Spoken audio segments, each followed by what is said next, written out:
Hello dear children, today I will explain you lesson 16 from English course book. Hello प्यारे बच्चों, आज मैं आपको इंग्लिश कोर्स बुक से लेसन 16 समझाऊंगी. It's name is simple tense examples. इस पाठ का नाम है साधारण काल के उदाहरण. सिंपल से एग्जाम्पल्स आपको हर टेंस के, प्रेजेंट टेंस, पास्ट टेंस और फ्यूचर टेंस के इस लेसन में दिए हुए हैं. मैं वन बाय वन आपको वे सब समझाऊंगी. पहले हम समझते हैं. Sentence structure provide a good base to transform the sentences into present, past और फ्यूचर टेंस. सेंटेंस स्ट्रक्चर क्या होता है? वाक्य की बनावट, संरचना उसकी.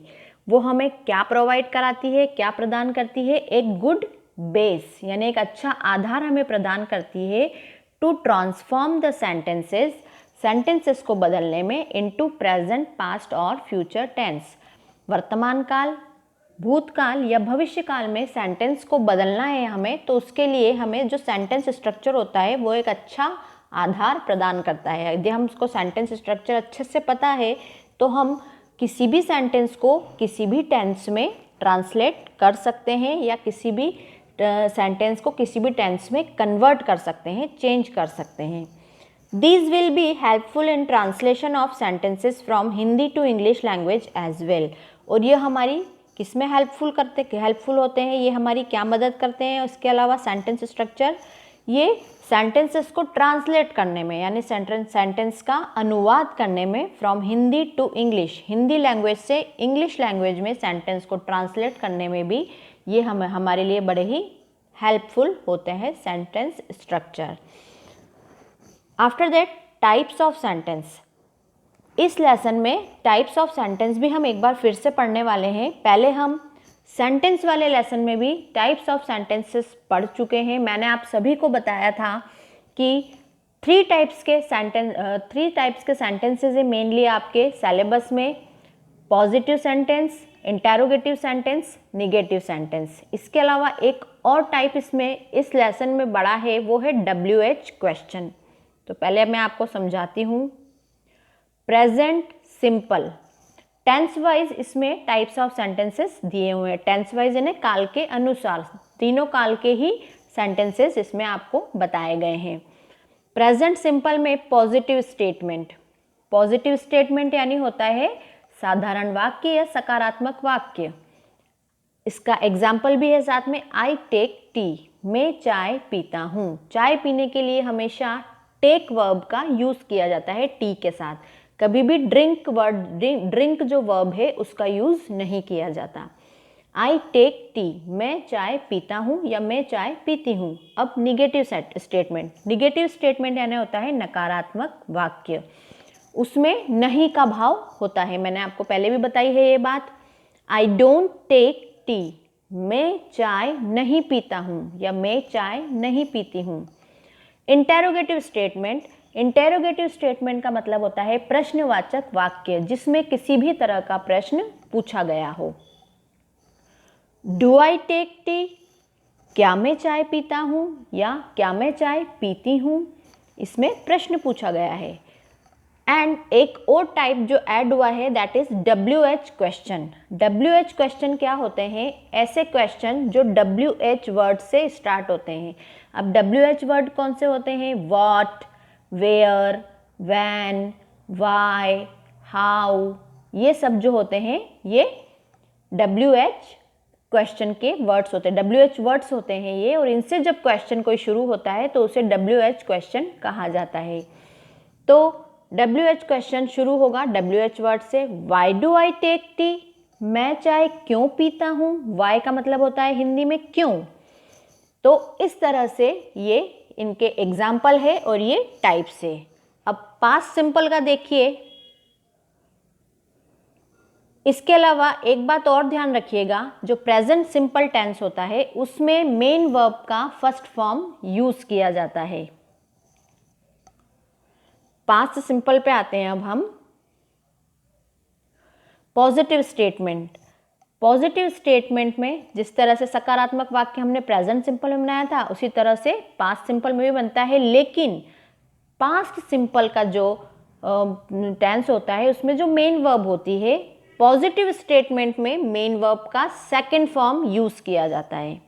निगेटिव, इंटेरोगेटिव और WH क्वेश्चन बनाते टाइम फिर से मेन वर्ब का फर्स्ट फॉर्म यूज़ किया जाता है। ये बात आप सभी को ध्यान में रखनी है कि सिर्फ और सिर्फ पॉजिटिव जो स्टेटमेंट रहेगा, पॉजिटिव जो सेंटेंस रहता है, उसमें ही मेन वर्ब का सेकंड फॉर्म यूज़ होगा पास्ट सिंपल टेंस में। तो देख सकते हैं आप, आई टुक टी, मैंने चाय पी। निगेटिव देखिए, I did not take tea, मैंने चाय नहीं पी। डिड नॉट, क्योंकि जो निगेटिव, इंटेरोगेटिव और WH क्वेश्चन के जो सेंटेंसेस बने हुए हैं उसमें हेल्पिंग वर्ब आ जाती है, इसलिए मेन वर्ब जो होता है उसका फर्स्ट फॉर्म यूज़ कर लिया जाता है। और जो पॉजिटिव स्टेटमेंट होता है उसमें हेल्पिंग वर्ब का यूज़ नहीं किया जाता, इसलिए उसमें मेन वर्ब का सेकंड फॉर्म यूज़ होता है। इंटेरोगेटिव सेंटेंस देखिए, स्टेटमेंट देखिए, डिड आई टेक टी, क्या मैंने चाय पी। डिड पास्ट सिंपल की हेल्पिंग वर्ब होती है। WH question, why did I take tea, मैंने चाय क्यों पी। तो इस तरह से ये एग्जाम्पल्स हैं और इस तरह से ये बनाए जाते हैं।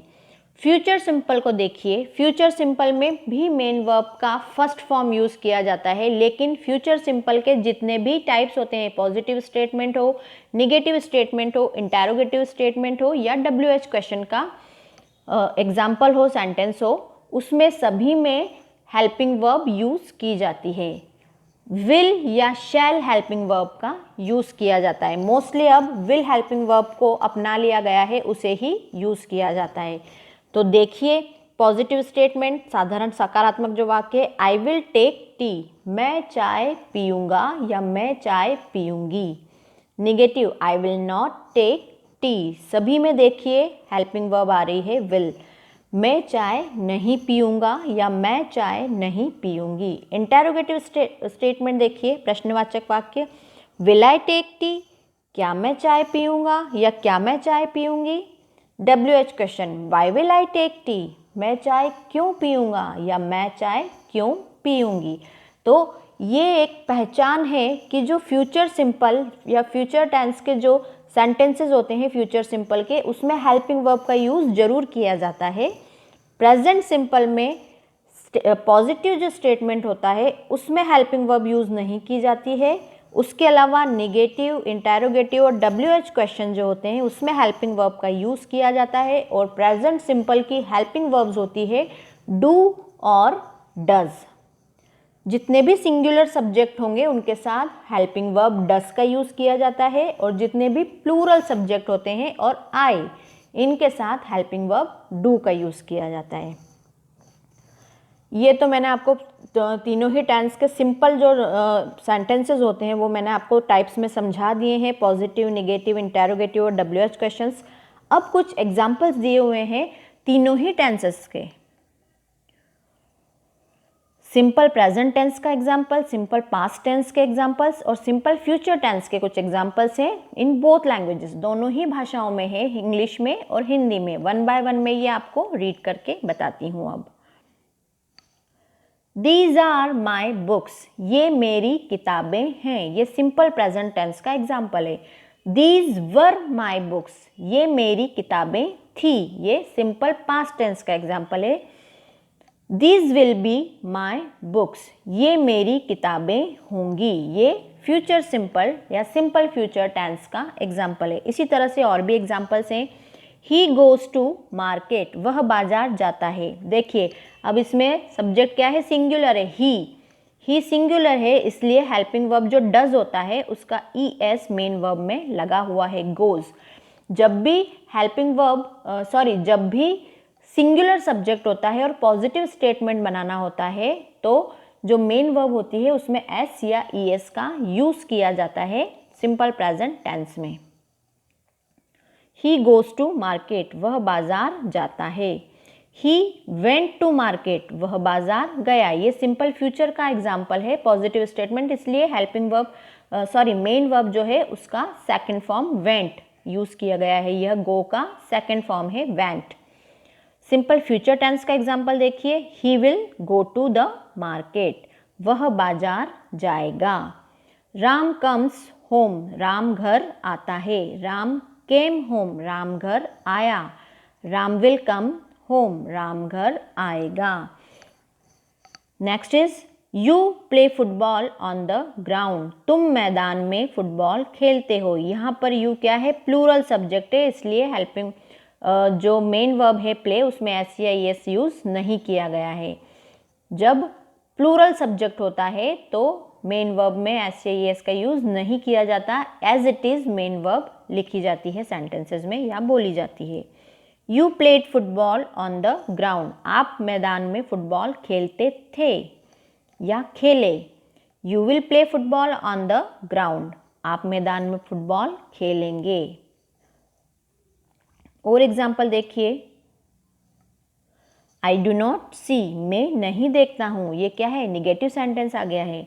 आई डिड नॉट सी, मैंने नहीं देखा। आई विल नॉट सी, मैं नहीं देखूँगा। I play in the evening, मैं शाम को खेलता हूँ। I played in the evening, मैं शाम को खेला। I shall play in the evening, मैं शाम को खेलूँगा। दे प्ले हॉकी, वे हॉकी खेलते हैं। दे प्लेड हॉकी, उन्होंने हॉकी खेली। दे विल प्ले हॉकी, वे हॉकी खेलेंगे। इस तरह से ये एग्जाम्पल्स हैं। दे डोंट प्ले हॉकी, वे हॉकी नहीं खेलते हैं, निगेटिव सेंटेंस आ गया है। They did not play hockey, उन्होंने हॉकी नहीं खेली। They will not play hockey, वे हॉकी नहीं खेलेंगे। डू दे प्ले हॉकी, क्या वे हॉकी खेलते हैं, ये interrogative sentence. Did they play hockey, क्या उन्होंने हॉकी खेली। विल दे प्ले हॉकी, क्या वे हॉकी खेलेंगे। And last example is WH question, where do they play hockey, वे हॉकी कहाँ खेलते हैं। Where did they play hockey, उन्होंने हॉकी कहाँ खेली। Where will they play hockey, क्या वे हॉकी खेलेंगे, वे हॉकी कहाँ खेलेंगे। इसका जो सेंटेंस है ये हिंदी वाला ये थोड़ा सा मिसप्रिंट हो गया होगा, थोड़ा सा गलत है। Where will they play hockey, वे हॉकी कहाँ खेलेंगे, इसका हिंदी में मतलब होगा। इस तरह से ये कुछ सेंटेंसेस थे, एग्जाम्पल्स थे simple present tense, simple past tense और सिंपल फ्यूचर टेंस के। आप इनको और अपनी बुक में से रीड करिएगा और इन्हें याद करिएगा तो आपको और अच्छे से समझ में आएगा। Thank you so much.